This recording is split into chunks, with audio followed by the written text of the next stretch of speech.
Friday, August 19th, I'm Therese Garnier sitting in for Roland. Coming up today on Roland Unfiltered, streaming live on Black Star Network, we have the Department of Justice saying that Florida Republicans specifically targeted black voters with the new voting restrictions. Now, we're going to talk to co-founder of Black Voters Matter, Cliff Albright, to find out what that means for the upcoming primary. Also, Florida's election police make their first arrest. There's going to be a police shortage hitting the U.S., and we're going to talk to the new president of the National Organization of Black Law Enforcement Executives about what needs to be done to get more good cops on our streets.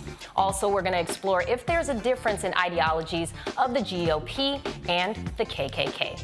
Also, a fourth officer connected to Breonna Taylor's death no longer has a job. And lastly, in our Education Matters segment, we'll talk about Microsoft's TechSpark initiative to expand the cybersecurity readiness program at Jackson State University.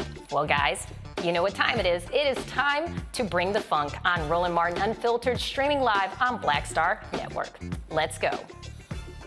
He's got it. Whatever the miss, he's on it. Whatever it is, he's got the scoop, the fact, the find. And when it breaks, he's right on time and it's rolling. Best believe he's knowing.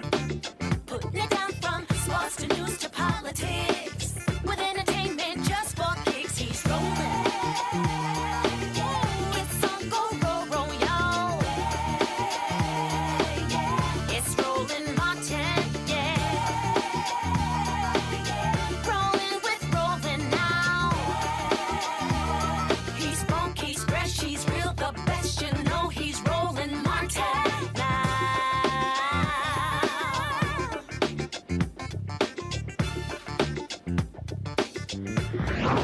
Martin.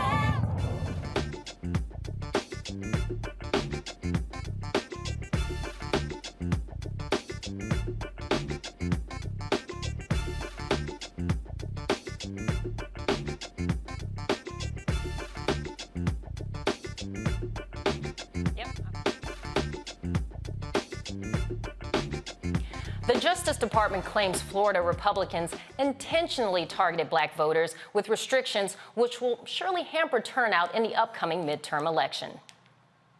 Now, Wednesday's filing stems from Florida's SB 90 law restricting the availability of absentee ballot drop boxes, regulations for third-party voter registration groups, and a ban on providing food and water to people standing in line to vote. Now, the DOJ stated to the federal appellate court that they agreed with Judge Mark Walker's ruling to block new restrictions, adding that they believe the law was enacted due to a surge of black voter turnout in the state. Cliff Albright, co-founder of Black Voters Matter, joins me from Atlanta. Cliff. Hi, how are you? I'm doing well. How are you? Great, thanks for having me. Yes, thank you for joining us. So tell me, what's your thoughts on this lawsuit? Yeah, I mean, our thoughts on this lawsuit have been pretty clear, especially since we're one of the litigants, one of the plaintiffs, and not just this case, but a couple of cases against DeSantis in the state of Florida. But yeah, we definitely agree with what the Department of Justice is arguing in their supportive brief. We're thankful to see the Department of Justice once again weighing in on this. Of course, the department has actually filed lawsuits in a couple of other states, including in Georgia.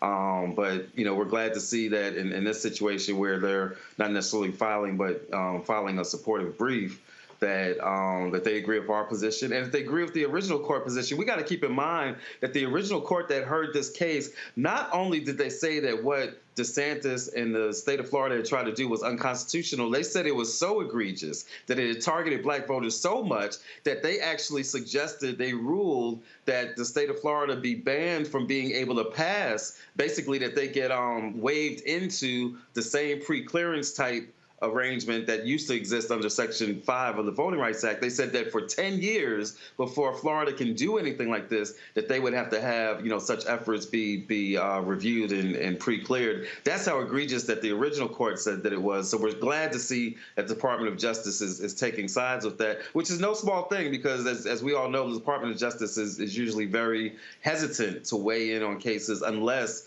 they've got some very clear evidence and they feel that there's a strong case of discrimination. And how inhumane is that to limit people from being able to drink water or eat food when you're standing in a long line in Florida where temperatures can get very high and humidity as well? So, I mean, just that in itself just seems very inhumane. Now, I want to go to our panelists and also get their take on what's going on. Joining me right now, I have Michael Imhotep. He's the host of the African History Network show. We also have Matt Manning, a civil rights attorney, and we also have Dr. Nyambi Carter from Howard University's Department of Political Science. Thank you all for joining us today. And so I wanted to get your thoughts as well on this lawsuit, and then I'm also going to talk about some arrests that were made, but we'll get to that next after you answer what your thoughts are on this lawsuit.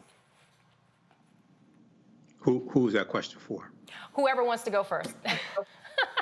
I would just say, this was certainly necessary, given that the inhumanity of the treatment of Black voters in the state of Florida. I mean, that's ultimately what this is about. And even the provisions about food and water is about access to the ballot box. If people didn't have to wait for hours in heat and other kinds of terrible conditions, they wouldn't need to pack a lunch and bring water. And that's also about making this process as difficult, as cumbersome, as uncomfortable as possible to dissuade people from participating in the electoral process. So, this lawsuit is probably going to be one of many, quite frankly, that we're going to see in Florida, but in also other states around the country that are trying to model themselves after Georgia and other places that are going after Black voters with everything they have.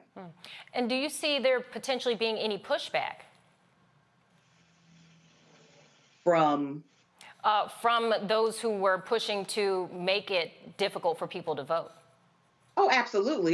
Never underestimate white supremacy to continue with all the tenacity it has. And look, they will change the rules. We see them do all kinds of things to prevent Black voters from being involved, and in particular from changing the makeup of state houses, of the gubernatorial offices and other things. This is not small stakes here. And that's why I think we will see sort of other kinds of morphing into other kinds of attempts to harm Black voters. Now, what examples can you give of other instances where people may try to enact different things to discourage people from going to vote? So, you remember maybe about 10 years ago in Pennsylvania, for example, they didn't change a law, but what they did is erected billboards about election fraud. And in particular, in communities with high concentrations of Black voters and other minorities, which was an attempt to harm people. In North Carolina, right, we saw regular citizens challenging other citizens' right to vote, because in that state, you actually could do that and potentially have someone's voting record stricken, right? So people might not know, for example, that they have been taken off the rolls because there was a challenge to their participation. We've also seen, in Tennessee, right, look at what happened to Nashville and the way they carved up Nashville to effectively prevent Black voters in that region from participating. So there's both sort of the legal apparatus of reapportionment, right, that we do through gerrymandering, but there's also these sort of other non-legal things that people do to make the process difficult for people to participate in, because intimidation is always available and usually always free. Now let's go over to Matt Manning, civil rights attorney. Kind of explain to us how individual civil rights are being impeded on with these new rulings that they were trying to make, and why this lawsuit's so important. First off, good evening to everyone, and thank you for having me. Look, the simple thing is in 2022, particularly with the advent of technology, it should be considerably easier to vote now than it ever has been. And we shouldn't be implementing things like, not allowing people to have water and food in the lines. What it comes down to is, I live and practice in Texas, and Texas did the same thing where they tried to cut down the number of ballot drop boxes in Harris County, which is where Houston sits, down to something like 1 when you have 4 million people who live in that county alone. So basically, people's right to vote is being impeded, particularly where Republicans in this state and in other states, in Florida, for instance, are putting in everything that they possibly can to make it harder, as Dr. Carter said, I think brilliantly, to go vote. This is about affecting access to the polls. And in addition to that, 1.9 million Black voters, from my understanding, participated in the 2020 election in Florida. So from the part of the lawsuit I was able to read, or rather the Department of Justice's brief, I mean, they're saying it's very clear that what the Florida legislature was doing was responding to that. And the law doesn't even require that those voting apparatuses that they try to put in place to prevent access necessarily be the sole reason be discriminatory impact. But here, it's obvious that that was the genesis behind it. So, people's right under the Constitution to have the right to vote is what's being abridged here, and that creates a constitutional issue. How difficult would it be for citizens to file lawsuits if they feel that their rights were being impeded on in upcoming elections? To be honest with you, that's probably a better question for Cliff, just because I'm not as well versed in the individual person's right. But I will say I'm glad that Black Voters Matter and League of Women Voters, which for your viewers is important to know, one of the seminal Florida voting cases as it relates to state voting issues in Florida is another League of Women Voters case. So I think citizens getting together with other citizens through organizations like Black Voters Matter are particularly important, because it shows that it's not a one-off. It shows that y'all are attacking all of us, and we're standing together to not allow that to happen. So in terms of the actual mechanism, I'm not positive. But in terms of the group mechanism, as we see here with Black Voters Matter being one of the plaintiffs, I think it's important that there's that galvanization to show that there are many people standing together. Cliff, would you like to add anything? Yeah, I'm glad you asked the question, because that's actually, the crux of the reason why the Voting Rights Act was so important, and why Section 5 and Section 2 of the Voting Rights Act is so important, because what we know is this: it is difficult for individuals, when individually wrong, to then have to bring a case saying that they took away my right to vote, they wouldn't let me register, et cetera, right? That's how come having that pre-clearance to preempt states from even passing such discriminatory laws is so important, because it's a hard burden for individuals to take that up. It's a hard burden for organizations like ours to take that up. It takes time, it takes resources, it takes money, it takes legal support.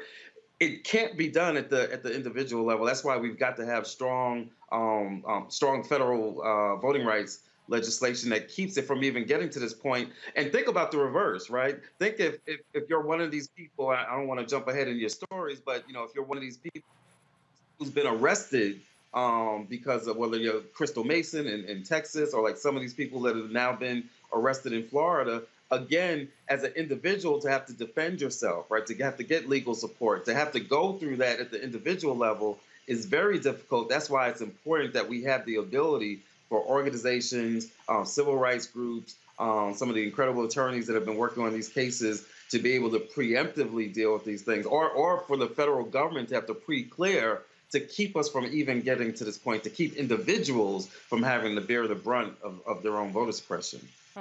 Now, we haven't heard from Michael yet. Michael, what are your thoughts? And historically, how difficult do you think it'll be for this lawsuit to go through and not push us back in the dark ages where we're being limited on how we can vote? Well, Florida being a former Confederate state, Florida and Georgia and Texas, they're trying to take us back to before 1870. And Florida, it's important to note that Florida was the first state to have poll taxes in this country in 1889. And then in 1890, when Mississippi had their state convention, and the White County judge who presided over the Mississippi State Convention said, we are here to exclude the Negro. And this was in a state that had a majority Black population, the state of Mississippi. They imposed poll taxes and literacy tests. And this became known as the Mississippi Plan, which was adopted by the other former Confederate states to suppress the African American vote: South Carolina, Louisiana, Georgia, North Carolina, et cetera. So what the Department of Justice here is doing is excellent. This would not have happened under the Donald Trump Department of Justice.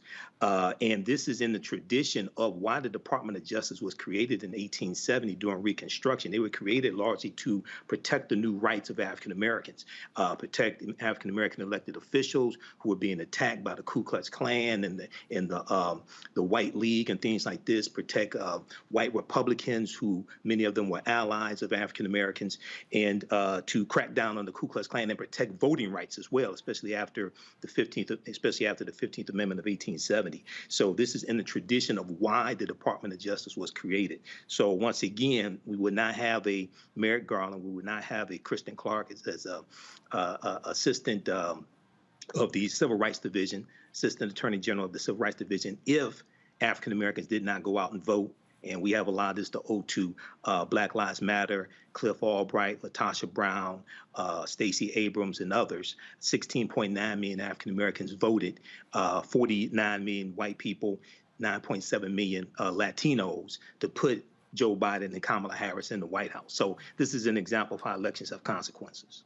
Well, thank you all. I'm going to come back with another question. I just want to preface it with the arrests that were made. So I'm going to go to that story, and then we're going to come back to you guys.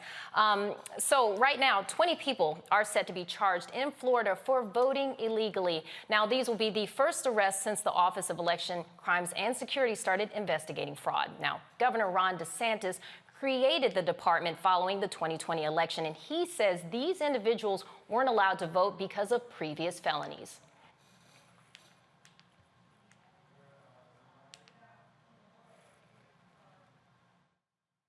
The state of Florida has charged and is in the process of arresting 20 individuals across the state for voter fraud.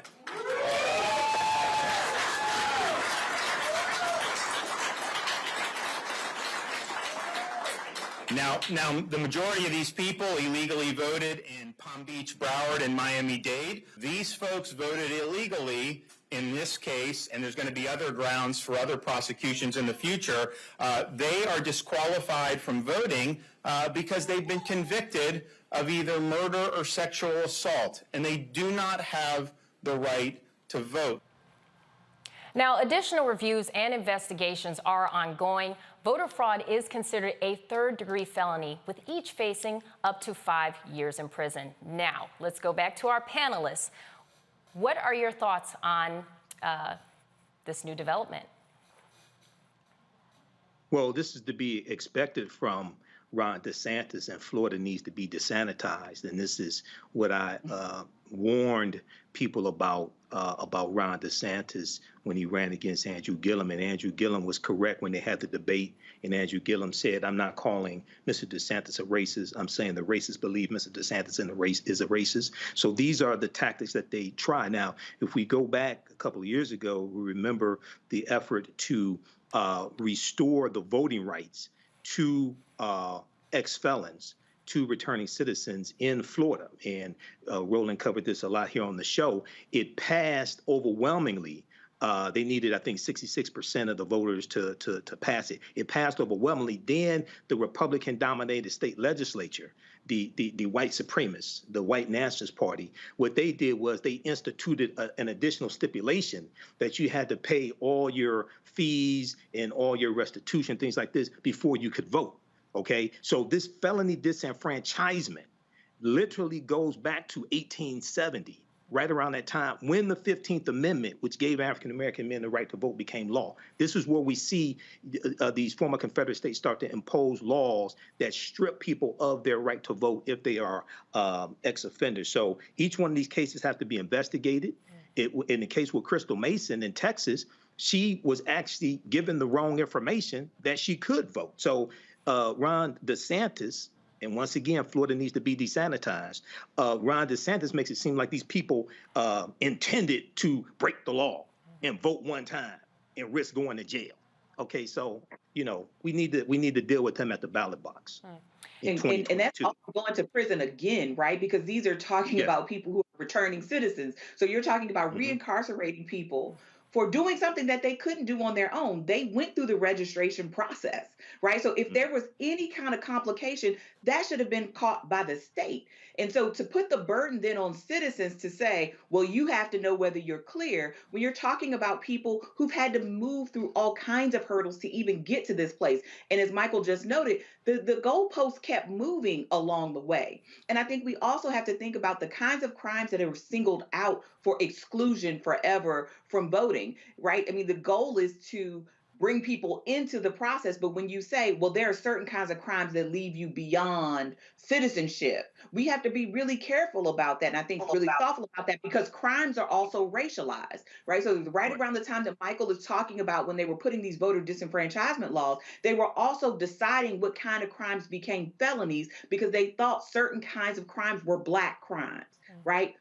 And so we have to be really mindful that this is a part of a very long project to criminalize and to exclude Black people of all stripes, because those folks, even if they are formerly incarcerated, are still citizens. And that's something we have to reckon with and we have to acknowledge.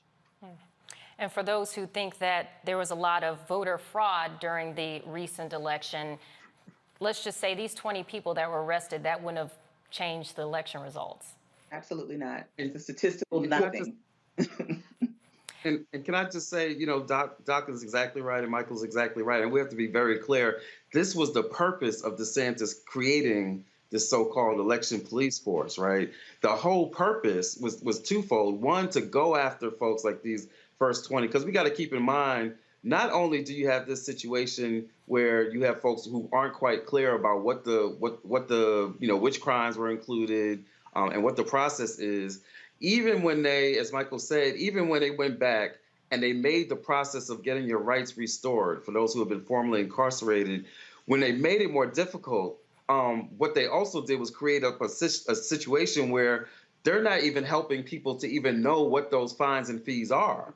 So even if you want to pay it, oftentimes you can't get the correct information. So they are creating a situation the same way like they create long lines and then they want to prosecute you for supporting people with long lines. They have created a situation where they are making it more difficult, in fact, impossible for you to be able to pay off those fines and fees and get your rights back. And then they're sending out this new police force in order to capture you. You might as well just call it an election slave patrol. They created this force to go out and capture people and put them in the same situation that they've now done with this first 20. This is just the first batch that we're going to see of a bunch that they're going to go after. Again, people that did not have adequate information for a process that was made unnecessarily and intentionally cumbersome.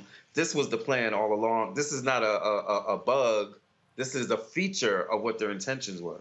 Now, is there a system that's set up, or should there be? What kind of system can they set up to help these individuals get those alerts, get the notifications, get the documents that they need to make sure that they're doing all those steps right? Does something like that exist? If so, can you tell us more? And if not, what do you think needs to be developed to help these individuals so something like this doesn't happen?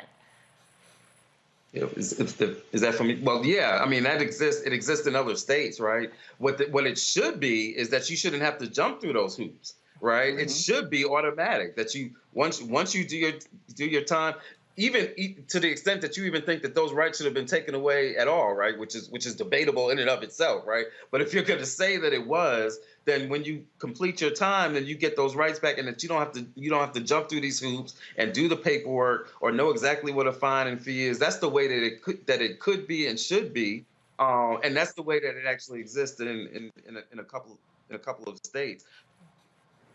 They don't. Their intention was never to have people actually get their voting rights back. Their original purpose was to make it difficult, to keep them in the same situation that they were in when they were first arrested and convicted of the felony to begin with. That's what we have to fight against. We need to get rid of the entire notion of felony disenfranchisement for all the reason that Doc just it is rooted in slavery.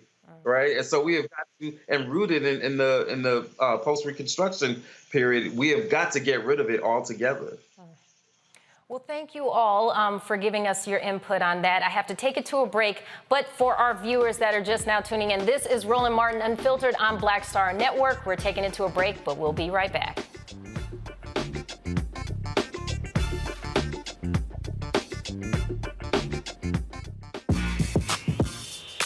When we invest in ourselves, our glow, our vision, our vibe, we all shine. Together, we are Black beyond measure. Hatred on the streets, a horrific scene, a white nationalist rally that descended into deadly violence. White people are losing their damn minds. As an angry pro-Trump mob storms the U.S. Capitol, we've seen shooting. We're about to see the rise of what I call white minority resistance.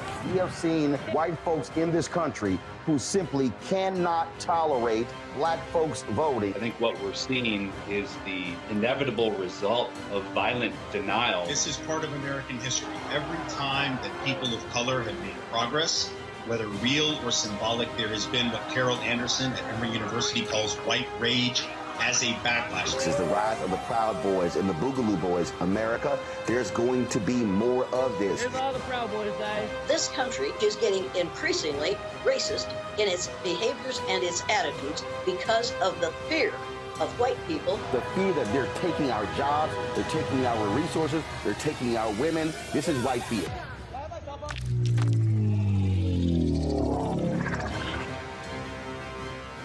When we invest in ourselves, we all shine. Together, we are Black beyond measure.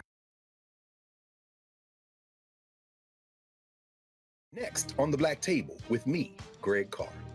The enormous impact of race, education, and affirmative action in America, and how, believe it or not, white America is starting to feel a little bit of the pain. Dr. Natasha Waraku joins us with a case study of one suburban community and how it reacted when the minority students started to excel. Most people didn't say this explicitly, but was that, the academics standards are getting higher in part because of the Asian kids, and that is making our kids really stressed out. So we need to reduce the amount of homework teachers are allowed to assign. She shares a perspective that you don't want to miss. That's on the next Black Table, only on the Black Star Network. When you talk about blackness and what happens in black culture,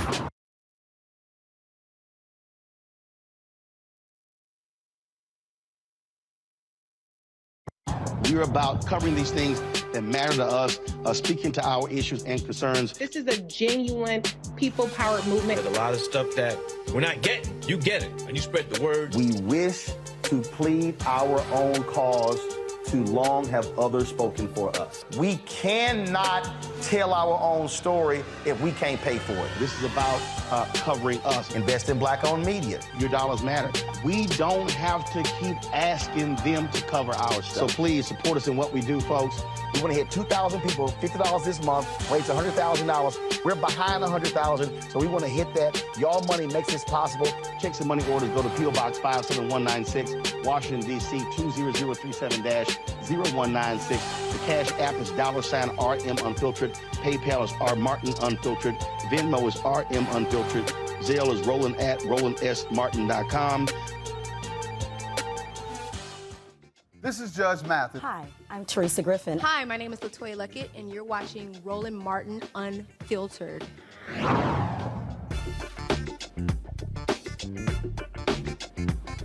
Police departments across the country are facing severe staffing shortages. Now, the struggle to recruit and retain officers is causing many departments to find innovative ways to fill those gaps. Now, those gaps may force New Orleans Mayor LaToya Cantrell to cancel next year's Mardi Gras festivities due to the city's significant police shortage. But reports say that these shortages coincide with a spike in crime across the nation, and the rate of violent crimes in the U.S. in 2020 rose for the first time in years, with the number of murder rates spiking by 30%. So, what's the plan to hire more officers? Well, joining us now is the new president of the National Organization of Black Law Enforcement Executives, Brenda Andrews. Thank you so much for joining us. How are you today? Thank you so much. Thank you for having me here today. Absolutely. So let's take a deep dive into this. We may have to cancel some festivities, a festival that's known by the entire country because of these shortages. So what are your thoughts on this? Well, to give my thoughts, I think I need to give a little context and a little, perspective, into this. NOBLE, the National Organization of Black Law Enforcement Executives, was founded in 1976 in Washington, D.C. And the two things that NOBLE was started on was one about urban crime in our cities, and also the lack of promotional opportunities for African American officers. So that was 1976, and in 2022, we're having pretty much that same conversation. As the years went on, a lot of officers in the 70s and the early 80s, there was a big push for officers in the inner city, especially in communities of color like Detroit, where I'm from, and many other urban cities, to have the police department be reflective of that particular community. So it was a big, big push for hiring, women, minorities, people of color through the latter part of the 70s and through the 80s. Now you have to know during that time there was crime. There was a lot of crime going on. It was during the drug trade, during the crack cocaine, the heroin. So there was spikes in gang wars, it was spikes in crime, even then. So I wanted to put it in that context so we know that this is not a new phenomena. But during that time, we had, yes, more officers, and we also had more, population, but crime was also high. We had to make adjustments and do different things. So as we move forward now to the 21st century, and I was having this discussion earlier today in a meeting, is that after that big push of the 70s and 80s, we kind of took our eyes off of recruiting. Not that we didn't recruit, but we did recruit, but we probably didn't recruit with the same urgency that we have now, and it was an urgency then. So we recruited, we brought people in, but we didn't pay attention to how many people were leaving. And this was just in good times, in normal times. And I ran recruiting for the Detroit Police Department, and this was something I did. One year I had to hire 200 officers because we hadn't hired in a while. So it's a lot of factors that go into this that leads us to where we are now. Some police departments, because of budgets, had not hired, in years. Different other things has affected that, and they maybe didn't have active recruiting campaigns. And so now when we have things that happen in our cities and cries for defunding the police, a sentiment of anti-policing, budgets, politics, polarization, when you start combining all of that, then we end up in the crisis we're in now. So I really want to kind of drive that point to say this is not the first time that we've been here, but now we have to think of some ways on how do we dig ourselves, out of this hole. And one other point I'd like to make is that recruiting we should have been recruiting and doing things actively, all along. And one thing that I did was keep up with attrition. Who's leaving your department every year? I looked to see who was eligible for retirements in a year, in 2 years, in 3 years, 5 years. And that way you could make a plan of succession. And if you had something that really happened devastating, then you were able to maybe pivot, and get people into your department. So, here we are, today with these shortages, mass shortages, not only in local policing, state policing, and also in our federal agencies. And that was something that was kind of unheard of in prior years, that our federal agencies were having problems recruiting as well.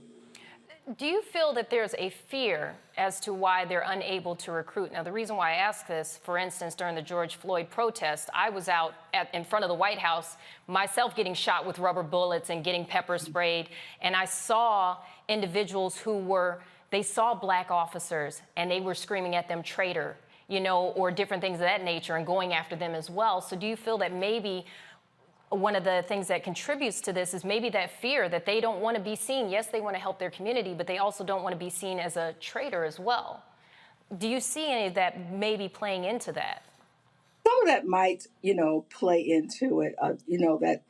That double standard, where as an African American officer, this is your community. This is the community that you live in, your family lives in. But at the same time, you've taken an oath to protect and serve.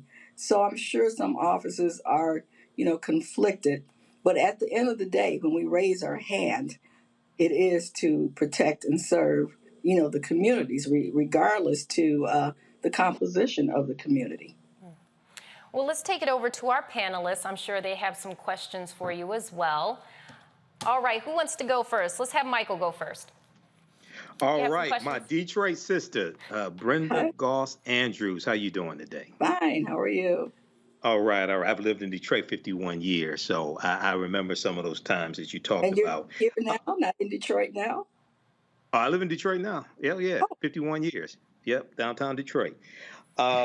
So recently, going back to right around July 21st, President Joe Biden announced his Safer America plan.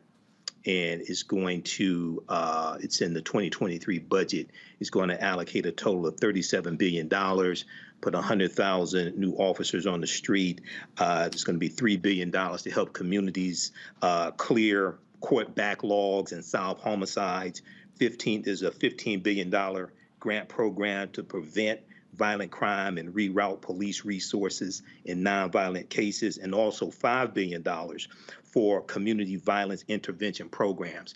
Can you talk about initiatives like that, what you know so far about the Safer America plan? And one thing that I've been advocating for is when we have police departments that are hiring, especially in the African American community, African Americans need to apply and get these jobs so we can become the type of officers we say we want to see.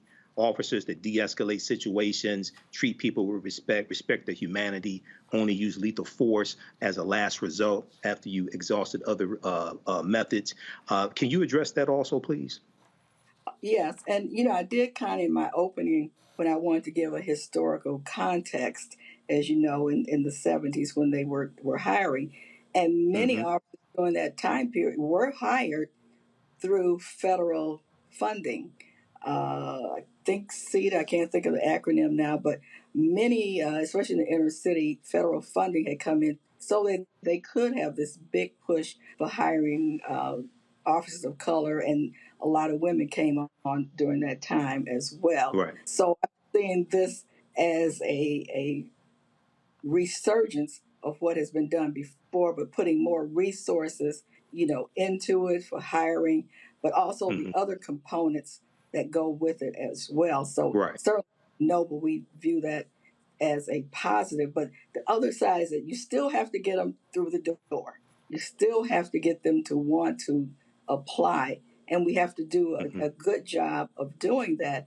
But it's not just up to the police department to do it. It's up to all of us, people like you, the media, our churches. Everyone has to become an ambassador, for this, to encourage people to join, be the solution, to the problems, and join. So it's not just, one entity that can do this. And now we're, so far in the hole that it's just going to take the whole village to really get out there and start, recruiting. And Noble, we're going to be doing a lot of different things, working with communities, and also leveraging social media now.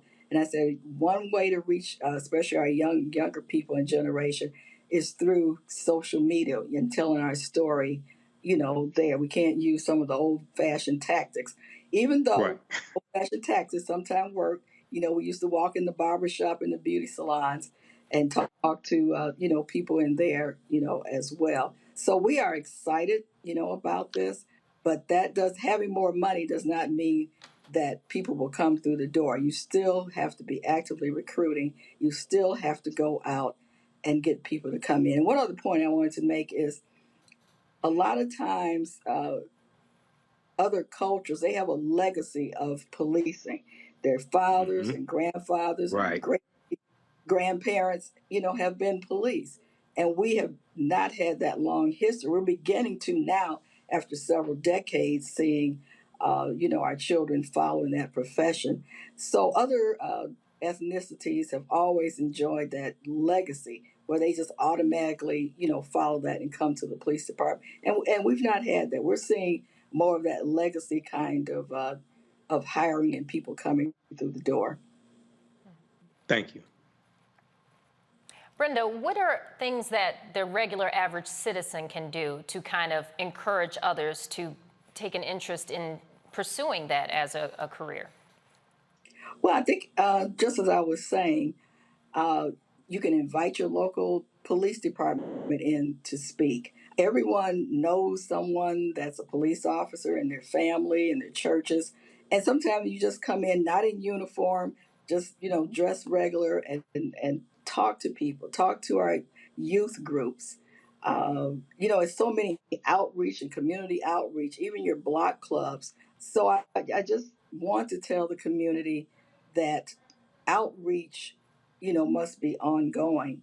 And you must use the people that are in your community. I'd rather hear from, my aunt or my cousin or a friend or somebody that I know that is on the police department to come and talk. So I think we just have to kind of take it to the streets. We can leverage, technology, but sometimes we have to just be old fashioned about it and word of mouth and going into the communities and going into the churches and just really having a conversation, a roundtable conversation. I know, Noble, we're planning, some virtual, conversations or job fairs so that people can understand what some of the opportunities are.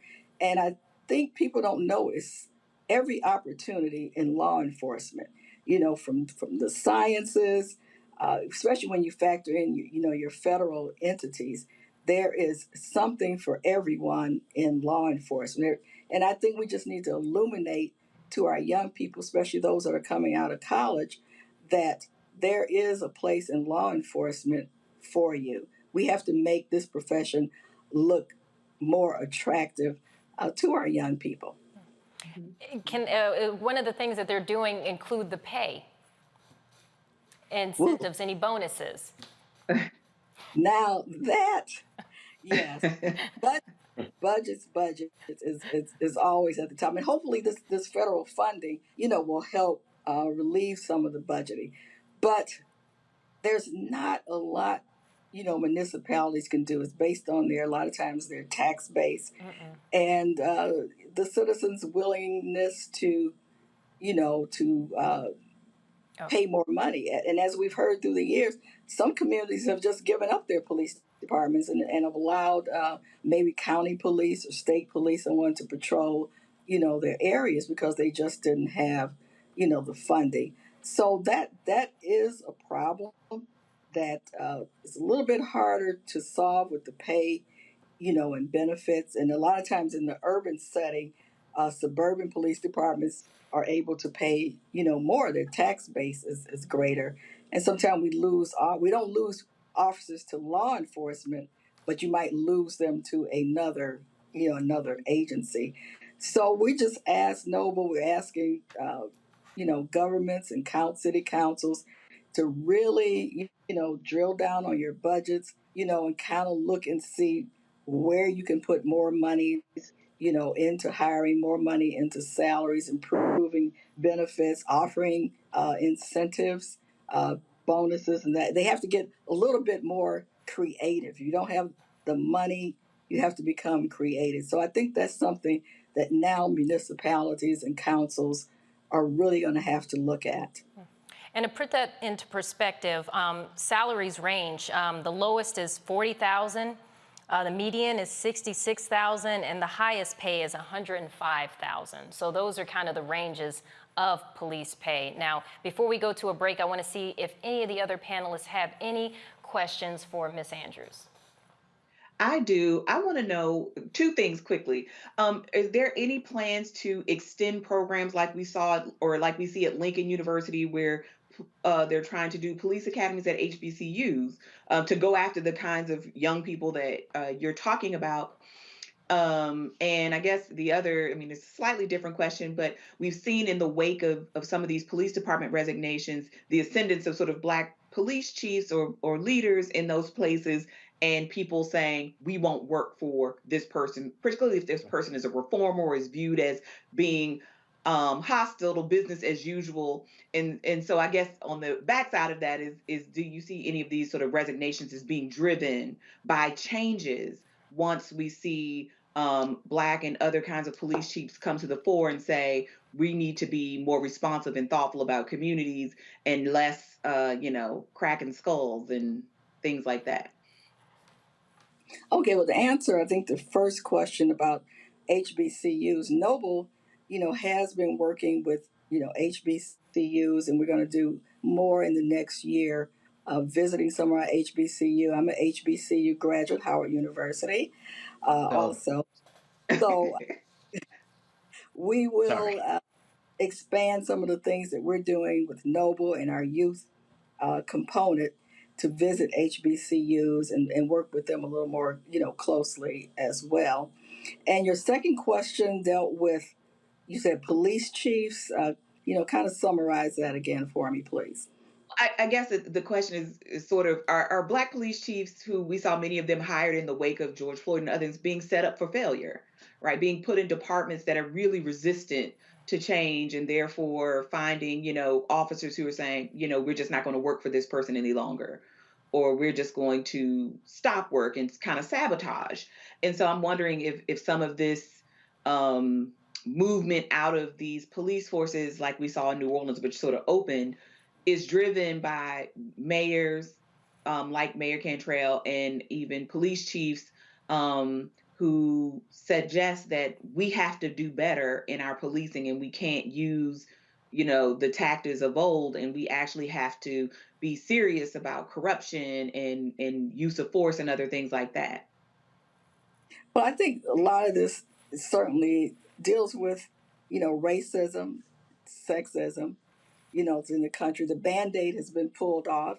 Not that racism and sexism ever went away, but the Band-Aid got pulled off, to reveal these ugly wounds. So that's what we're dealing with. And that's what a lot of our police chiefs, they're walking into, those kind of communities, those kinds of sentiments.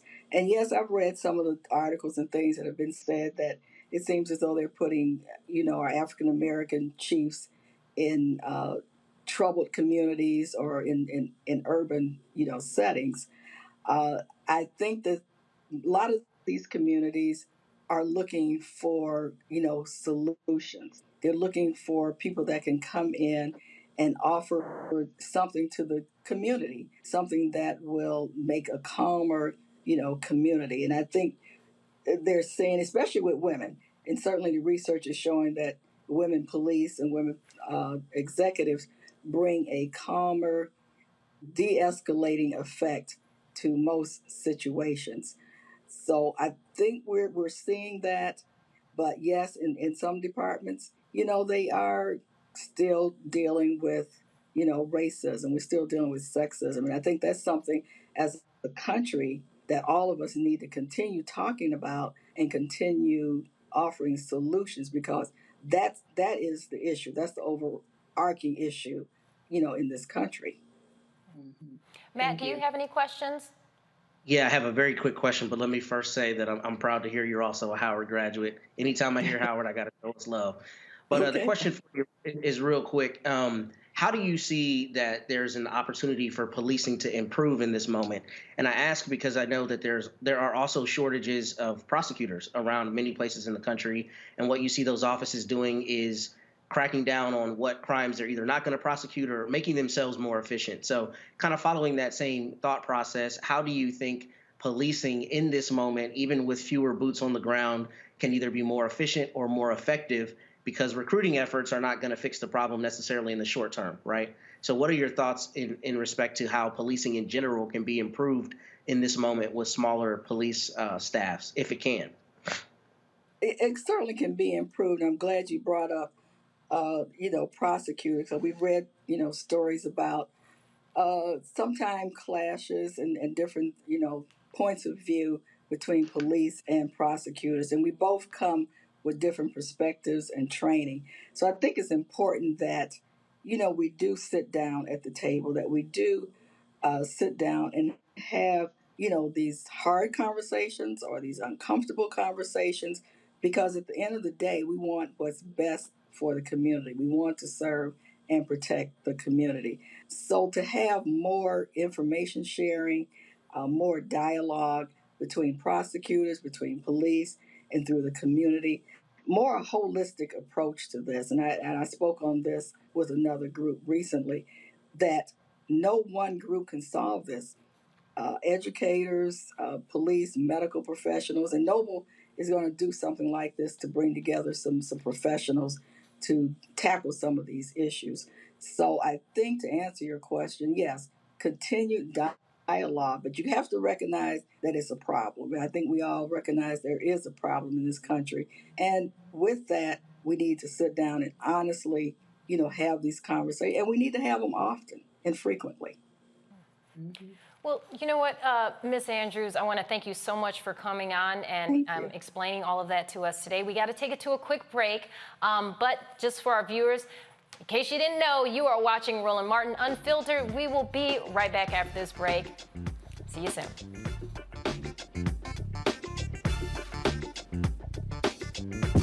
When we invest in ourselves, we're investing in what's next for all of us. Growing, creating, making moves that move us all forward. Together, we are Black beyond measure. Hi, I'm Dr. Jackie Hood Martin, and I have a question for you. Ever feel as if your life is teetering and the weight and pressure of the world is consistently on your shoulders? Well, let me tell you, living a balanced life isn't easy. Join me each Tuesday on Black Star Network for A Balanced Life with Dr. Jackie. We'll laugh together, cry together, pull ourselves together, and cheer each other on. So join me for new shows each Tuesday on Black Star Network, A Balanced Life with Dr. Jackie.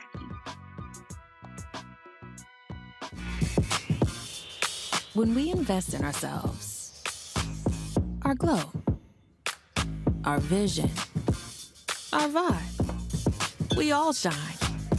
Together, we are Black beyond measure. When you talk about blackness and what happens in Black culture, we're about covering these things that matter to us, speaking to our issues and concerns. This is a genuine people-powered movement. There's a lot of stuff that we're not getting. You get it, and you spread the word. We wish to plead our own cause. Too long have others spoken for us. We cannot tell our own story if we can't pay for it. This is about covering us. Invest in Black-owned media. Your dollars matter. We don't have to keep asking them to cover our stuff. So please support us in what we do, folks. We want to hit 2,000 people, $50 this month, raise $100,000. We're behind $100,000, so we want to hit that. Y'all money makes this possible. Checks and money orders go to P.O. Box 57196, Washington, D.C. 20036-0196. The Cash App is $RM Unfiltered. PayPal is R Martin Unfiltered. Venmo is RM Unfiltered. Zelle is roland@rolandsmartin.com. Hey, I'm Antonique Smith. Hello, everyone. It's Kiara Sheard. Hey, I'm Taj. I'm Coco. And I'm Lily. And we're SWV. What's up, y'all? It's Ryan Destiny, and you're watching Roland Martin Unfiltered.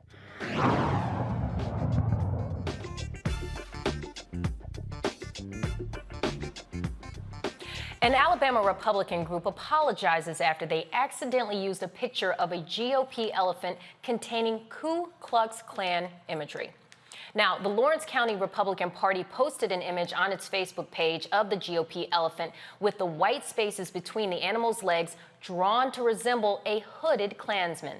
Now, there were calls from the local NAACP chapter for the Lawrence County Republican Party Chairman Shannon Terry to resign from his position, but Terry released the following statement about the incident. Now, this is what the statement says. I will not be resigning from my elected office on the Lawrence County School Board. The voters of District 4 elected me to represent them, and I am proud of the accomplishments of this administration over the past 6 years. I look forward to continuing to strive to give every student in Lawrence County the best opportunity to be successful. I regret the mistake that was made, and it was just that, an unintended mistake. The image posted by me on a political Facebook page was not done with any malicious or harmful intent. Once made aware of the negative notion of the picture, I immediately replaced it and followed up with an apology and explained an explanation the next day. Now, my error was rushing to post a thank you note to the outgoing chairperson, and in doing so, I did not properly review a cut and paste image used in the post from an internet search for a, quote, GOP elephant. I do not support or agree with any hate group agenda and certainly would not try to further their cause. I strive to be an open and honest person who works to be a positive influence in the community. I feel I am being incorrectly portrayed by some of this unfortunate issue. Now, I have apologized, taken responsibility for the post, corrected the image, and posted an explanation. I know that these actions to address this regretful error may not satisfy everyone, but I believe they demonstrate the sincerity of my feelings on this matter. Now, I want to take it over to our panelists to get their thoughts on this. The apology does seem very sincere, but what are your thoughts on those who saw this and may not have even heard the apology or just saw the image and that's all they know about this so far? Can I go first? Yes, please. Thank you. This is as insincere an apology as it gets, and we see these all the time. You don't accidentally post this. You post this on purpose, and then you dial it back when somebody calls you out. That's what it is. And I don't even know if it's truly a GOP picture, a search for a GOP picture that happened to have this, or whether this person had it in their camera roll. But there's no way you accidentally post this. And what I found particularly problematic, as I always do in these apologies, is that he had the audacity to have the righteous indignation to say, this isn't going to satisfy anyone or everyone, but you should be, able to see the sincerity of my actions, and I'm a good person in the community, and basically don't hold me accountable because I'm telling you that what you didn't see or what you saw, you didn't see.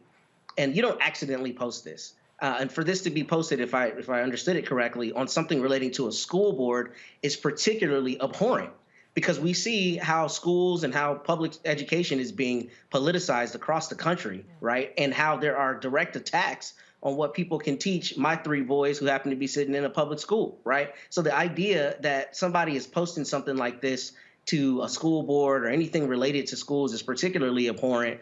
But to sum it up, essentially, I'm just incensed by these kinds of apologies because they're not actually apologetic, and you don't accidentally do this. Dr. Carter, what's your thoughts? I would have to agree with Matt. I mean, this always happens, right? People do something, then someone calls them out on it, and then it's, I didn't mean to, right? But since when is that a defense? I didn't mean to. I didn't mean to offend you. I didn't mean to post this racist meme. I didn't mean to look like I support the KKK. And quite frankly, at this particular point in the history of the GOP, which is basically, a thin cover for lots of about white supremacists, whether they're KKK members or not, this is not that far off from probably where your politics are. So I agree that this total, mea culpa, and that the people elected me and this shouldn't reflect on me. I mean, you can't make good decisions. You certainly don't make good decisions where social media is concerned. So then we're supposed to trust that you're going to make good decisions where the education of the children that you're empowered to impact. We're supposed to believe that you can handle that, but you can't handle a social media post? I think not. But, there will likely not be many repercussions for this person because the voters that chose him probably for many of the politics that were captured in that image. Michael? Yeah, looking at this story, so I see that the elephant was created really for Mother Jones' story, dealing with hate crimes and hatred and things like this. But it's like, okay, so are you so desensitized to the Ku Klux Klan you didn't realize there was 3 Klans heads inside the elephant? So this causes me to ask some other questions here. Sometimes we see those images on social media and they say, well, if you think this way, you'll see a woman in the picture. If you think this way, you'll see something else in the picture, right? But it's like the 3 Klans heads. You don't see it there. So this whole anti-critical race theory, this whole fight over school boards, banning books, things like this. This is going to be a hot button issue in the 2022 midterm elections. Okay. And once again, this is an example of why it's so important who we have elected in local office, because of the decisions that they make, and especially being in control over education. So we'll see how this plays out. But I don't understand why you didn't see the 3 Klansmen there, unless you're not afraid of Klansmen. Well, we know who all would be afraid of Klansmen. And then the fact that, Dr. Carter, you pointed it out, how can we trust that you leave our kids' education in your hands when you can't even look at a simple photo and, that you posted online? You're in a leadership position, so you have to be cognizant of imagery and things that you write and so forth. But I do feel that a lot of individuals like to push the envelope and see, oh, let me see what I can do and see how much I can get away with. And like you said, when someone says something, you go, oh, I'm sorry, I didn't mean to. So yeah, this is a very, very interesting topic. But to segue into our next story involving the KKK, the GOP says that they are not racist, but do they really listen to what they say? Because it's really not far from what the KKK sees of the world. Take a look. Anti-racist is a whole weird ideology that, quite frankly, tries to make white people second-class citizens. White Americans are being treated as second-class citizens. There are now 2 standards of justice. It's a dual system of justice. They care more about the illegal immigrants at the border than they do the American people. They're giving out handouts to them. Our country just don't care about us Americans. It's all about a handout to all the illegal immigrants. The foreign-born population is now growing by 132,000 people every month. The non-whites are reproducing rapidly. If we continue on this trajectory, eventually there will be no more native-born Americans. Our people literally are an endangered species. Our people are having few children. We've got to start protecting our race. If you're white, you have to go to the back of the line, discriminating against white people. There is racial discrimination going on right now in this country against massive numbers of white Americans. How precisely is diversity our strength? So how is diversity our strength? Well, there you have it. Let's go to our panel, because I can't wait to hear what you guys have to say about that. Let's start off with Michael. Yeah, I saw that video. I watched it on Twitter today. I watched it 3 times. It was hilarious. So this is the fear that Donald Trump tapped into in 2015 and 2016. The fear of the browning of America. The fear that by the year 2043, white people will no longer be the majority population in this country. And not all white people have a problem with this, but the ones that voted for Donald Trump do. The 74 million people that voted for Donald Trump, the close to 74 million white people, or however many white people it was, they have a problem with this. And when we look at the 2020 census, that was the first census since 1790 where the U.S. population of white people dropped below 60%.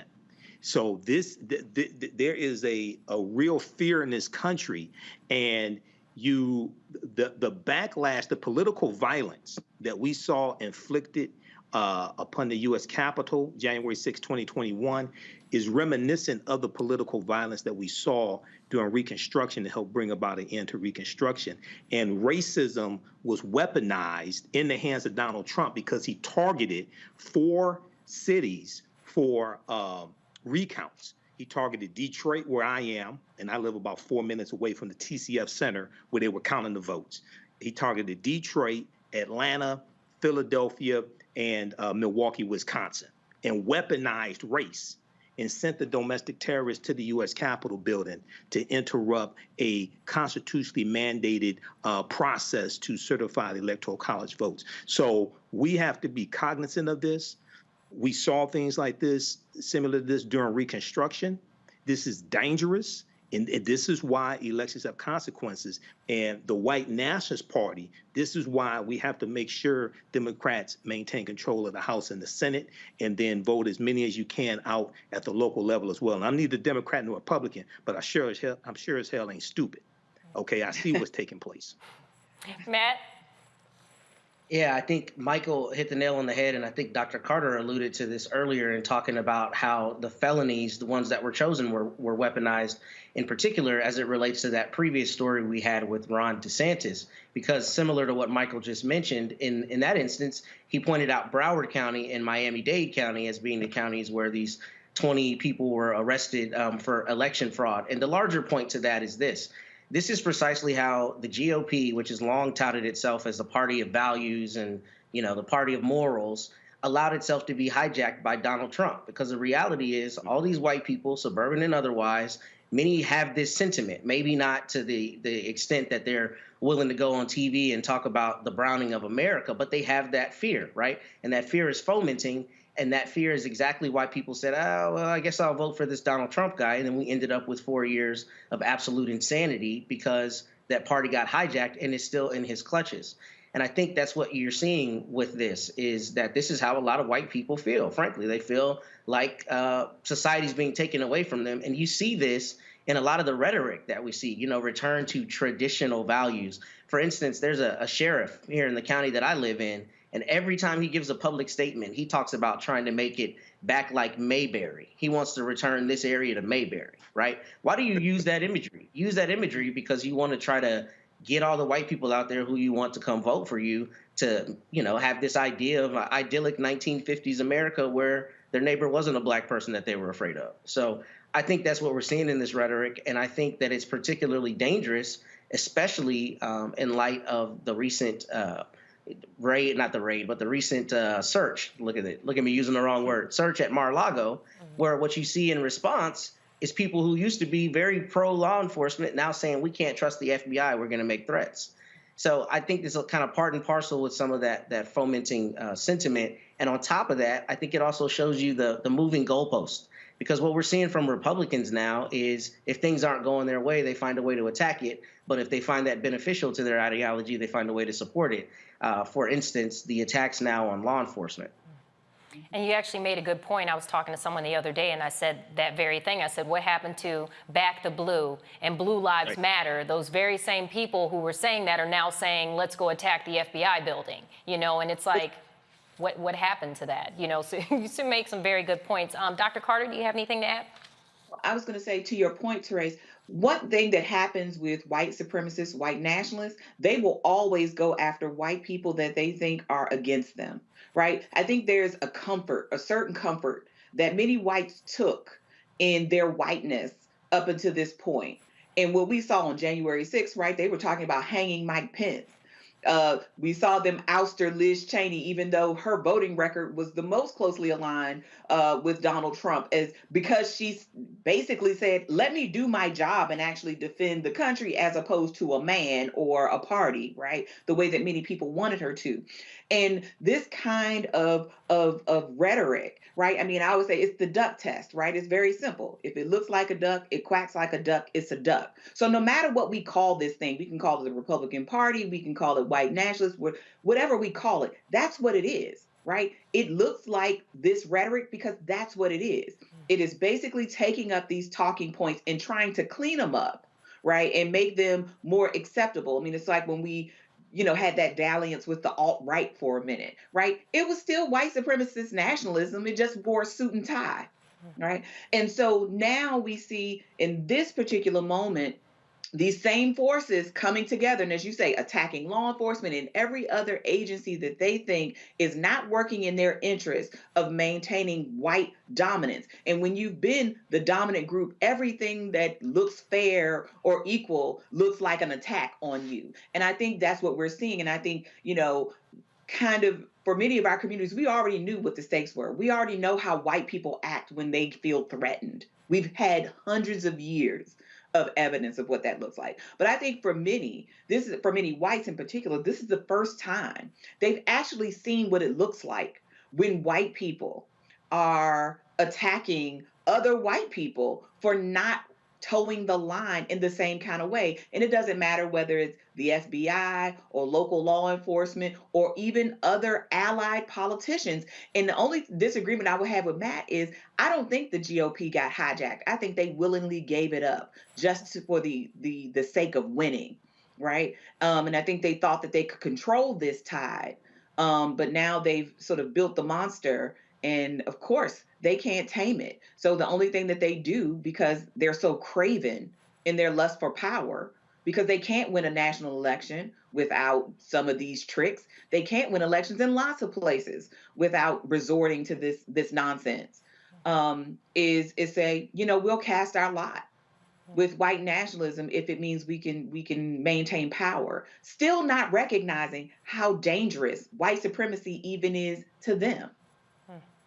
I mean, I'm from Michigan. I'm from Belleville. I'm not from Detroit. The rest of my family's from Detroit, but I'm from Belleville. I grew on a farm up there. But just the governor of Michigan being threatened, they were going to kill her. Right. And it's Right. it's like, it's just baffling. I don't know. It's scary. But on that note, we're going to go to our next story, and then I'll come back to you guys to get your thoughts. So the Democratic National Committee, they are launching a 7-figure TV and other media buy. Now, this goal and why they're doing this is to highlight a range of Democratic efforts and victories. And here's one of their newest commercials. Take a look. Look at these Democrats, a 50-50 split Senate. And you look at Joe Biden, suddenly you have this huge climate change plan, this huge plan to lower drug costs, to help Medicare recipients. Well, the head of the Republican Senate's talking about increasing costs for Medicare and Social Security and taxing poor and middle-class Americans. You've got an economic rescue plan that's led to the lowest unemployment rate in 50 years. You've got a massive bipartisan infrastructure plan that was passed. You've got the first significant gun safety legislation passed in over a decade. You've got the China competitiveness bill, confirmation of the first black woman to the U.S. Supreme Court. And then this package, which is landmark. Yeah. This has been an extraordinarily successful 2 years. Any way you cut it, even Republicans have to admit this privately, and they are. It's been a hell of a run. All right, Dr. Carter, what are your thoughts on that? I mean, this is what people have been saying for the longest. Like, the Democrats just sort of do stuff and it just sort of happens and nobody quite knows what it's about. I mean, you have to give people an idea to hold their hat on, right? Most people aren't going to go look at what bills were passed and what the content of those bills are. You need to give people something digestible. You need to give them a soundbite. You need to frame your administration for them, because if people are just paying attention to their own lives, they're going to say, I know gas prices were high. There's a pandemic called COVID, and now there's the monkeypox, and we can't get vaccines for that. I also know I saw polio coming. I also know that chicken wings were high as I don't know what, a month ago. So that's what people know. So you have to actually give people a way to think about what it is you do, and don't expect, the voters won't believe this, or the voters. People are not going to go to congress.gov and read the content of a bill. Most Congress people don't read the content of their own bills, quite frankly. You have to give people a way. So I think finally they realize how important messaging is. This is something that the GOP has done to great effect. They're actually very good at is they message consistently. And the Democrats have not done it. And basically from now until the next presidential election, but certainly to the midterms, they have to beat this drum. Lowest unemployment in history. We've seen, all of these great strides at, this Inflation Reduction Act, right? We've seen these environmental package, right? We've done all of these things, even though people said we couldn't do it, facing insurmountable odds.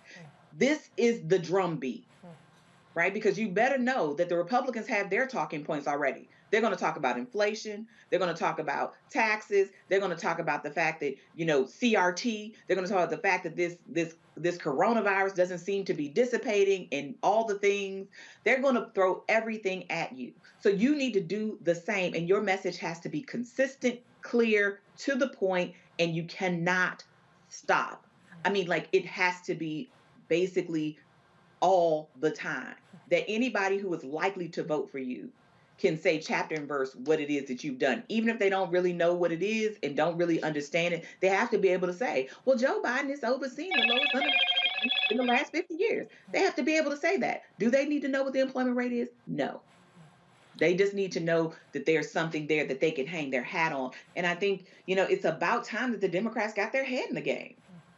Well, it also offers hope for those who feel, you know, over the last 2-3 years, there's been a lot of despair and negativity. And so when they put out these messages showing what they are doing, it puts out hope. Like, okay, maybe they didn't like them before, but they're like, okay, I can see that they're making these changes. So that makes me hopeful that there's going to be a brighter future. So I think that's also the importance of the messaging. Matt, what are your thoughts? Sentiments as I have this entire spot, because I think she's spot on. And the only thing I would add to that is a couple things. First, I mean, when you're looking at a political commercial, political ad, we know people don't have long attention spans. And I think one of the best uses of that time is just delineating literally every good thing that you've done. It's funny that Roland's not here today because he talks about it almost every week, right? The issues that Democrats have had with messaging, I think Dr. Carter was exactly right. I think the GOP is way better than the Democrats at messaging. Not only have they been very consistent with their messaging, they find a way to bully the Democrats' messaging by talking louder over them and just always moving the ball on what the conversation's about. And I don't think you get to do that against an ad like this because it's just a clear showing of the receipts. It shows everything that they've done in the last 2 years and how impactful those things are. And I think that's incredibly important. And I think her idea that this needs to be incessant is 100% right. Because as we know, leading up to the next elections, people are going to need to be reminded of this, because what do we hear in the 24-hour news cycle? We hear way more about Trump and the GOP than we hear about the Democrats. A lot of times with the Democrats, it's responsive. It's not a proactive thing. And I think this is a good way to try to curb that tide. But I think this has to be the tip of the iceberg, and the rest of the iceberg has to be consistent messaging just like this, where they're continuing to feed to voters all the good things that have happened in the last 2 years under Biden's administration. Valid point. Michael. Well, first of all, the really ironic thing about this is it's Joe Scarborough of MSNBC, a former Republican congressman. He's the one who was saying this. That was the person talking. I saw it on MSNBC when they ran it the first time. It's fantastic. It's absolutely correct. This is what I've been saying before on this show, on Faraji Muhammad's show, The Culture, on my show, the African History Network show. 3 weeks ago when I was on Reverend Al Sharpton's radio show, he had me on as his co-host for 2 hours. This is what I've been breaking down. This is why it's important for people to go to whitehouse.gov and look at this stuff, because the information is there. Now, Democrats have a problem with messaging, and they're really starting to message more now. I've been seeing commercials. There have been super PACs taking out ads, touting the Inflation Reduction Act as well. And they need to spend money with Black-owned media, Roland Martin Unfiltered, Rio, et cetera. They need to make sure they spend money. Take out these ads. They're gonna spend millions of dollars. Planned Parenthood is spending money for the midterm elections, et cetera. They need to make sure they spend this money in Black-owned media, and we have to put our foot up their collective behinds to make sure they do this as well. But Joe Biden, after Labor Day, he's going to go on a victory tour to tout the successes that they've had, the $1.9 trillion American Rescue Plan, the infrastructure bill. And just very quickly, Ron Klain, White House Chief of Staff, he was interviewed by Politico. He said, we now have a presidency where the president has delivered the largest economic recovery plan since Roosevelt, the largest infrastructure plan since Eisenhower, the most judges confirmed since Kennedy, the second largest health care bill since Johnson, President Lyndon Baines Johnson, and the largest climate change bill in history.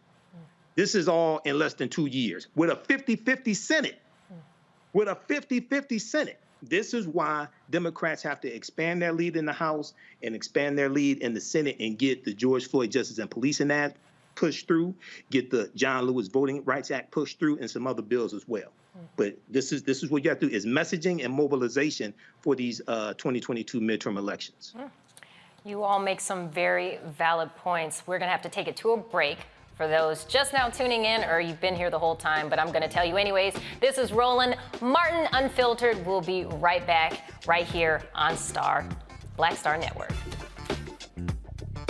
I challenge myself as an artist and knowing that I'm going to challenge the audience, right? So oftentimes you come into this business off of one project where everybody's like, ooh, you stand out. Okay, for me it was Barbershop. Ricky, da-da-da-da-da-da. Ricky was nothing like me growing up, right? Nothing like me growing up. But if that's people's first experience with you, right, as an audience member, they tend to think that's the real you, right? So, you know, for me, after that, I got a whole bunch of offers to play roles just like Ricky, right? This Tupac-esque type of thug, right? And I just said no over and over again. And then you keep trying to do other things. And then I went through a series of romantic movies and romantic leads, and you know, I always try to bring some sort of gravitas to those roles.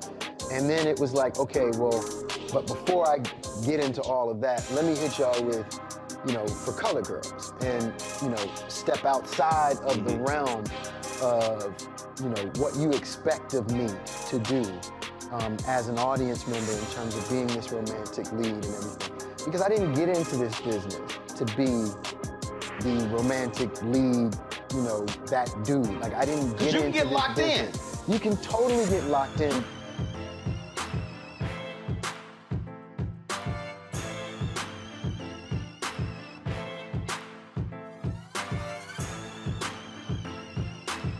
When we invest in ourselves, we all shine.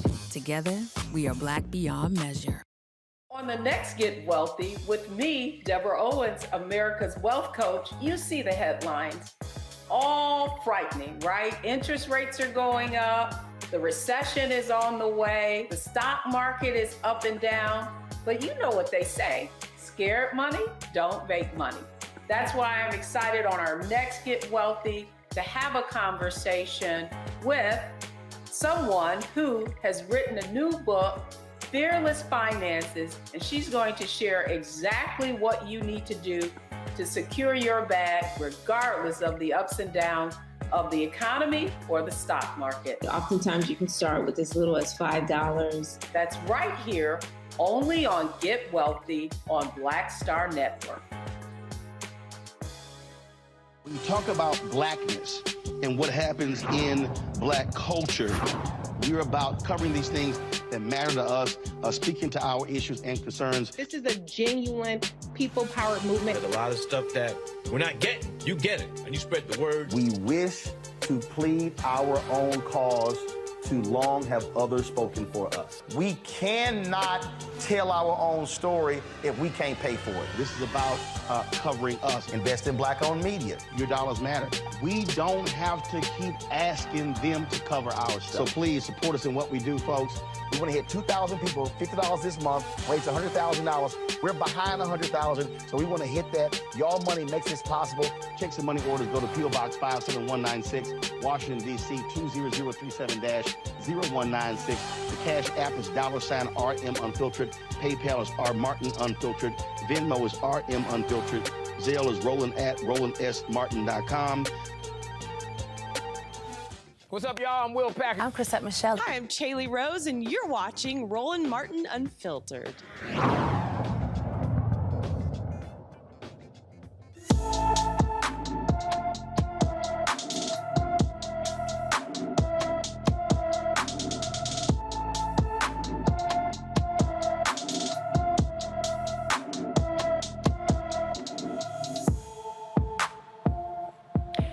DeJanae Lumbus has been missing from Aurora, Colorado since August 10th. Now, the 15-year-old is 5'2", weighs 180 pounds with brown hair and hazel eyes. Now, anyone with any information about DeJanae Lumbus, please call the Aurora, Colorado Police Department at 303-627-3100. Again, that's 303-627-3100.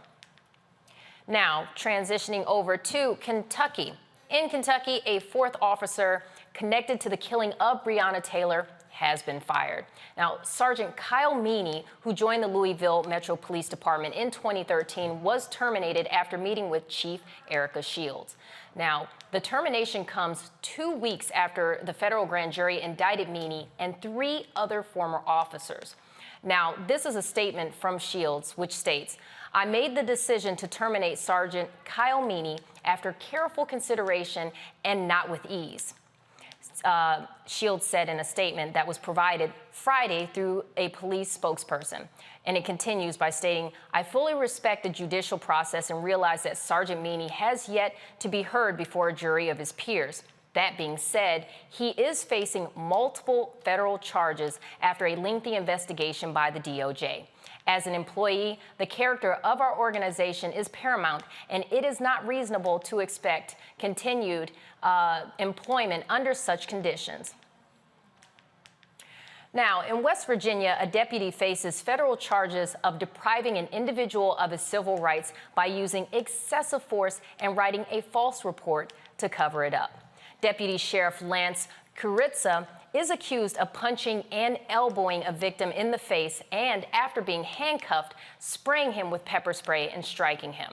Now, Kuritsa faces up to 10 years in prison for civil rights violations and up to 20 years for falsifying a report. Now, there's a civil lawsuit claiming that Mississippi police have terrorized residents in a small Mississippi town by subjecting them to false arrests, excessive force, and intimidation.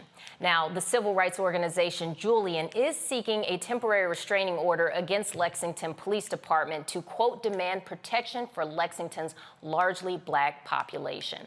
Now, this lawsuit came Tuesday after the organization obtained a July audio recording of the former Lexington police chief, Sam Dobbins, using racial slurs and talking about how many people he has killed in the line of duty. Now, the Mississippi Center for Investigative Reporting says Dobbins denies making the slurs. Now, right now you are watching Roland Martin Unfiltered on Black Star Network. We'll be right back.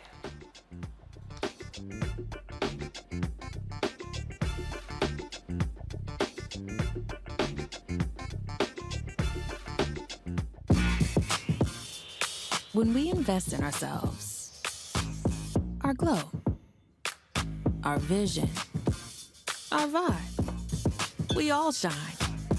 Together, we are black beyond measure. Hatred on the streets, a horrific scene, a white nationalist rally that descended into deadly violence. White people are losing their damn minds. As an angry pro-Trump mob storms the U.S. Capitol, we've seen We're about to see the rise of what I call white minority resistance. We have seen white folks in this country who simply cannot tolerate black folks voting. I think what we're seeing is the inevitable result of violent denial. This is part of American history. Every time that people of color have made progress, whether real or symbolic, there has been what Carol Anderson at Emory University calls white rage as a backlash. This is the rise of the Proud Boys and the Boogaloo Boys. America, there's going to be more of this. Here's all the Proud Boys, guys. This country is getting increasingly racist in its behaviors and its attitudes because of the fear of white people. The fear that they're taking our jobs, they're taking our resources, they're taking our women. This is white fear.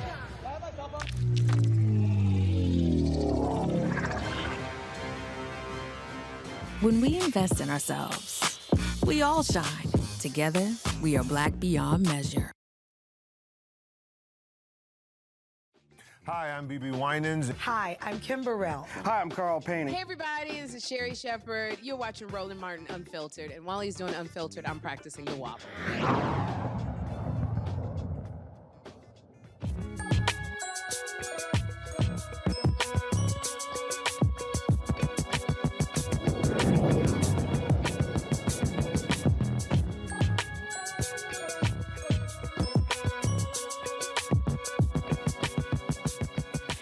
Mississippi's Jackson State University is partnering with Microsoft to jumpstart the company's new TechSpark initiative. Now, this initiative is designed to accelerate digital equity and support inclusive economic opportunities within the STEM field. Now, Dr. Jacqueline Jackson, an associate professor of computer science at Jackson State University, and JJ Townsend of Microsoft joins us now to tell us more about this partnership.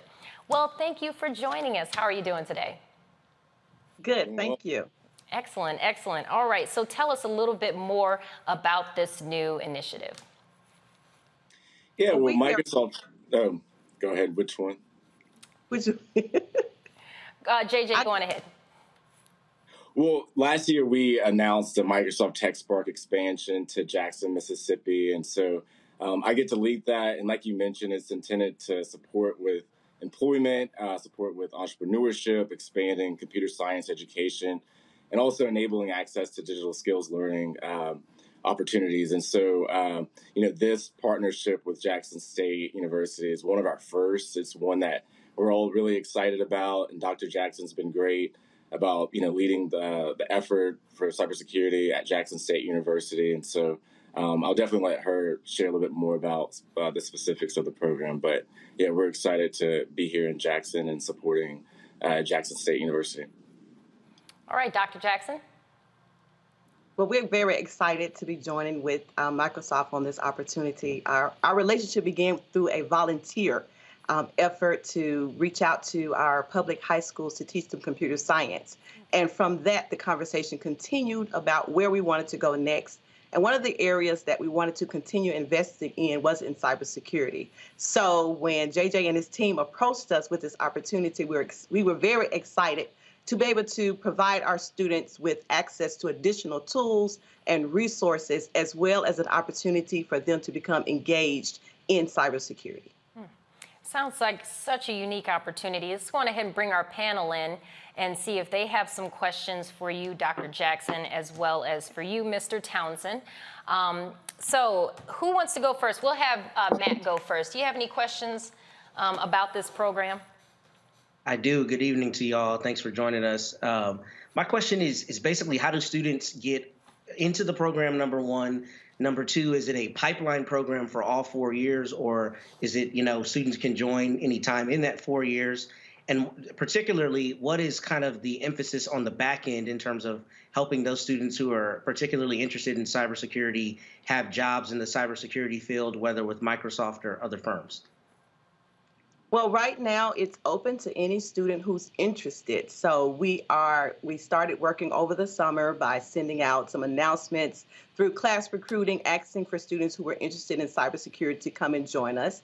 We also began working with a group of freshmen over the summer, and we are teaching a security awareness class in the fall. So we hope to continue to spread the message of this particular field and how important it is. So what we did was to set a target goal of 100. So we're going to be recruiting 25 students per year for the next 4 years. And what we were doing is providing them with some educational opportunities to kind of introduce them to cybersecurity, get them trained, and then we're going to assist them in obtaining an internship through one of our established partners.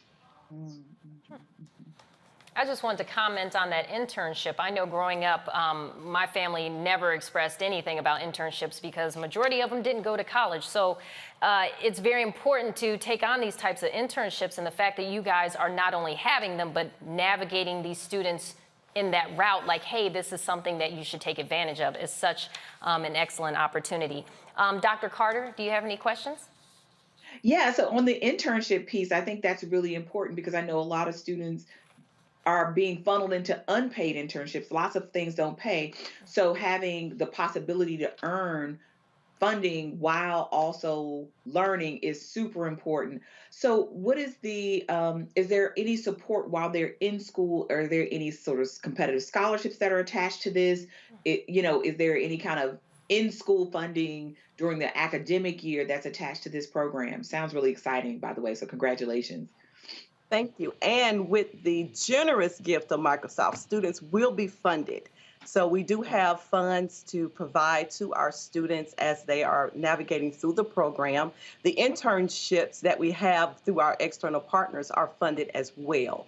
And we also have a set of faculty members who have ongoing research programs in cybersecurity that are funded as well. So we realize that students oftentimes need assistance with navigating college, and so we try very hard to make sure that our experience come with some level of funding. Absolutely.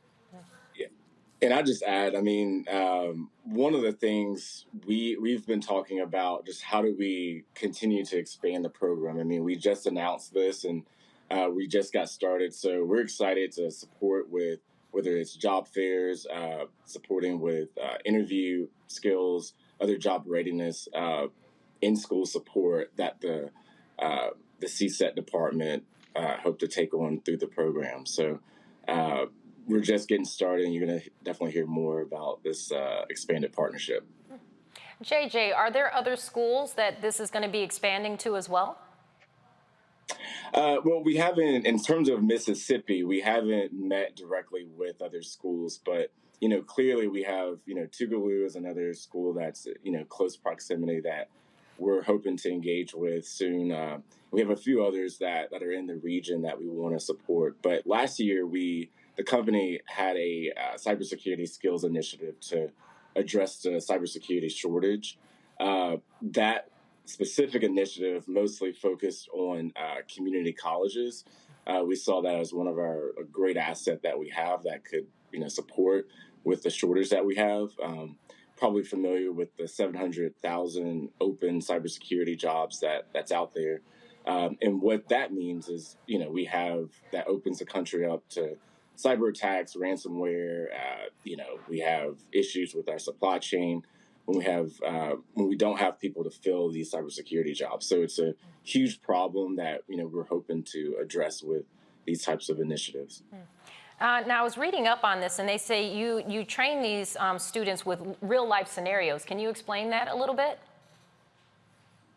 Yeah, so in computer science, we often talk about toy problems, right? So these are things that we kind of make up. But we see now that it's more important to give students realistic experiences. So I know we offered a industrial cybersecurity class last semester, and so Walmart actually came in and presented a scenario, and students actually worked toward that scenario. So our goal is to provide students with as close to as real as possible, because when they enter the workforce, we want them to be able to go in running on day one. So a lot of our partners are asking how they can assist us, and that's one thing that we mentioned, that we want to bring real life experiences into our classroom. So some of them have stepped up to actually help us to craft problems that our students will be working on during the academic year.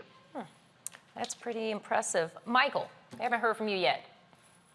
Yeah, well, this is a great program. Question that I had, when I was in middle school, I was in a pre-engineering program here in Detroit Public Schools. So students who are looking at going into this program maybe next summer, what are some of the classes that they should take right now to prepare them to be more successful in this program and eventually go into cybersecurity? I think any program that kind of introduces them to the field, as well as some basic programming. And the great thing about cybersecurity is that you don't necessarily have to come in with a background. So I think you just have to come in with a willingness to learn something new. I think that if a student possesses an ability to think critically, they have analytical reasoning skills, and they're just curious, then they are a perfect fit for cybersecurity. What are a couple of those computer languages that you would recommend that they take classes in? I think right now I'm hearing a lot of the schools are using Python. I know that when we worked with our high schools last year, that was the language that they were using. Some of the schools also use Java as well. We here at Jackson State program in C++. So there are a variety of different programming languages. I wouldn't necessarily focus on a programming language, but focus on the skill set, building the ability to break down a problem and to analyze it and to come up with solutions. Teaching them how to code in a particular language is not as difficult as it sounds, as long as they have that ability to think through a problem critically. Understanding flow charts. Yeah, I understand. The flow charts. Yes. I used to take computer languages, so I understand. Okay, thank you. And so what are the prerequisites as far as, do they have to make certain grades? Because you just said they don't really have to have much knowledge in the field to get into it, but do they have to have a certain grade average? Kind of explain some of the prerequisites. Well, me personally, I don't focus so much on a grade point average, because I think that that's not the only way to judge what a student can do. I'm looking for students who are willing and ready to work hard. I've seen instances where students may have suffered grade-wise, but once we incorporated the program, then their grades turned around. So we're just looking for students who have a genuine interest in learning how to secure our well-being of our nation. And so we will accept them into our program. And if they are struggling academically, then we will make sure that they are participating in our tutorial programs that we have across campus. I love that. It's such an amazing opportunity, and good luck to those students who get to the 25 students that have the opportunity to participate in this. So first off, I wanted to thank you, Dr. Jackson. I also wanted to thank you, JJ Townsend. And I also wanted to thank our panelists who were joining us today. We had Michael Imhotep, the host of the African History Network show. We have civil rights attorney Matt Manning, and we also have Dr. Nyambi Carter joining us, Nyambi Carter joining us. And I'm sorry, I believe I forgot somebody. Did I forget someone? Michael, oh my gosh, I'm so sorry.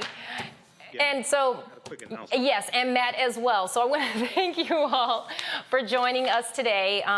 Very great show.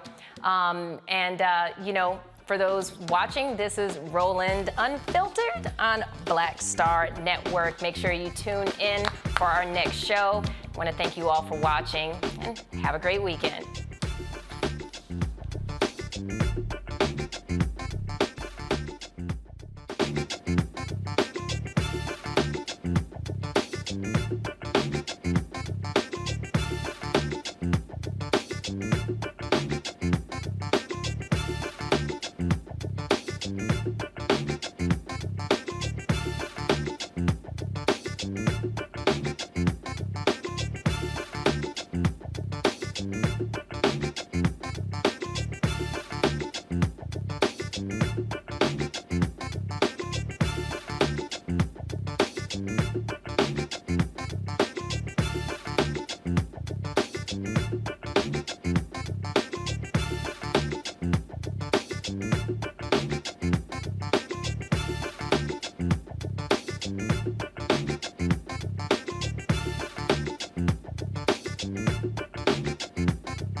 When you talk about blackness and what happens in black culture, we're about covering these things that matter to us, speaking to our issues and concerns. This is a genuine people-powered movement. There's a lot of stuff that we're not getting. You get it, and you spread the word. We wish to plead our own cause.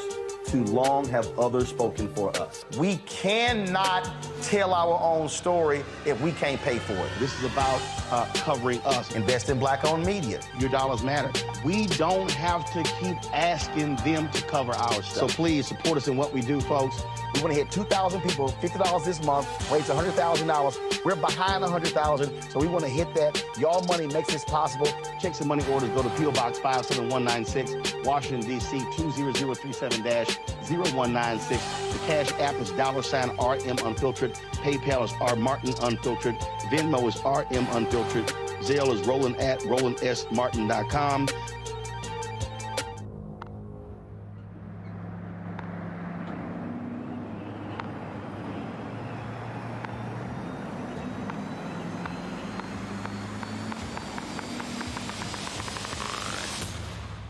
You had me at Allison 10-speed transmission.